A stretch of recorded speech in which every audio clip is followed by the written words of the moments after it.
गए साथीहरू आज नि यी घाममा बसेर मेरो बाबुले चाहिँ खाना खाँदैछ। कन्टिन्यू ढेउडोपछि आज चाहिँ बाबुले खाना नै पकाएको लु देख्न सक्नुहुन्छ है साथीहरू। घाममा बसेर मजाले घाम ताप्दै चाहिँ खाना बाबुले खान सुरु गर्यो। अब म र बाबा पनि सुरु गर्छौँ साथीहरू।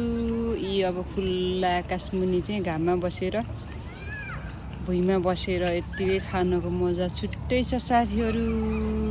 ल देख्न सक्नुहुन्छ हामी चाहिँ यसरी खाना खान लाग्छौँ। खानाभन्दा ढिँडो नै राम्रो लाग्छ, तर आज चाहिँ बाबुले खाना नै पकाएर ल्याएको छ घाममा। ल है त साथीहरू यस्तो छ हाम्रो चाहिँ आजको खाना। बाबु कस्तो छ खाना? टेस्टी छ? आधी खाइसक्यो, बोल्दैन।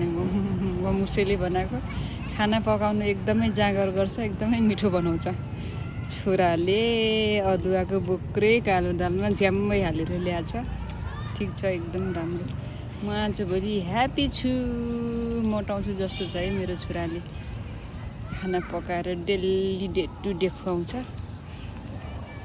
मलाई चाहिँ एकदम आनन्द भइरहेछ साथीहरू। ल है त ल।